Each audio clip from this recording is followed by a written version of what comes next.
बिस्मिल्लाहिर्रहमानिर्रहीम। अस्सलाम वालेकुम व्यूवर्स, दी सेहत चैनल में आप सबको वेलकम। आज हम बात करेंगे IBS क्या है और इसका क्या इलाज है। अगर आपने हमारे चैनल को सब्सक्राइब नहीं किया तो अभी सब्सक्राइब कर लीजिए और बेल आइकन को प्रेस कर दीजिए। इरिटेबल बाउल सिंड्रोम या IBS एक ही बीमारी के दो नाम हैं।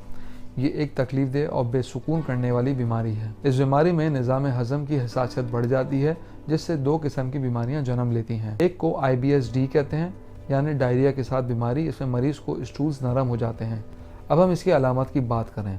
आंतों की हरकत का एबनॉर्मल होना और अचानक डायरिया का होना, कब्ज़ का होना और कभी कब्ज़ के साथ या स्टूल के साथ तनाव का होना, गैस, नींद का ना आना।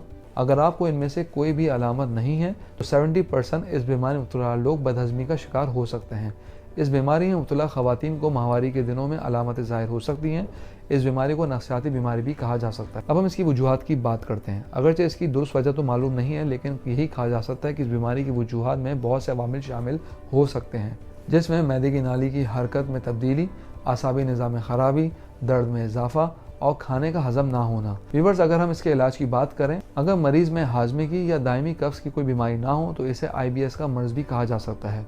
अगर मरीज़ में इस बीमारी की तशख़ीस हो जाए तो अपनी खुराक पर तवज्जो दें, फल और सब्जियों का इस्तेमाल करें, कुछ खानों से गुरेज करें, डाइटरी फाइबर वाली ग़िज़ाओं का इस्तेमाल करें। अगर कब्ज़ है तो इसबगोल का इस्तेमाल करें, लो फैट डाइट का इस्तेमाल करें, हाई कार्बोहाइड्रेट से बचें, प्रोबायोटिक्स का इस्तेमाल करें और पुरसुकून नींद लीजिए। खुद को मसरूफ रखें, बाकायदा वर्जिश कीजिए। एलोवेरा का जूस का इस्तेमाल इसमें मुफीद है। कुछ सब्जियां गैस बनाती हैं, इनका इस्तेमाल कम कर दें, जैसा कि गोभी है, ब्रोकली है, बंद गोभी वगैरह। इसके अलावा फ्राइड चीज़ों से गुरेज करें। अल्कोहल, कैफ़ीन, ये सब चीज़ें नुकसानदेह हैं। आर्टिफिशियल स्वीटनर्स वगैरह और चीनी का ज़्यादा इस्तेमाल भी प्रॉब्लम कर सकता है। च्युइंगम और नट्स का इस्तेमाल बिल्कुल ना करें। अगर हम होम्योपैथिक मेडिसिन की बात करें तो बहुत सारी मेडिसिन ऐसी हैं जो इसमें हेल्प कर सकती हैं, जैसा कि लाइकोपोडियम। ये उन लोगों के लिए जिनको IBS है और साथ में फूड इंटॉलरेंस है, ये इसमें काफ़ी मुफीद है। अगर हम नक्स वामिका की बात करें, ये बड़ी इंपॉर्टेंट दवाई है।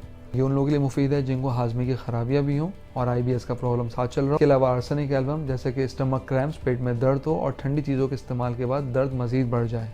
इसके अलावा अर्जेंटियम नाइट्रिकम, सल्फर, ब्रायोनी एल्बा, ये भी काफ़ी मुफीद दवाइयाँ हैं। लेकिन व्यूअर्स, मैं आपको बताता चलूँ, ये तमाम अद्वियात मुख्तलिफ अलामात के साथ मरीज़ को दी जाती हैं।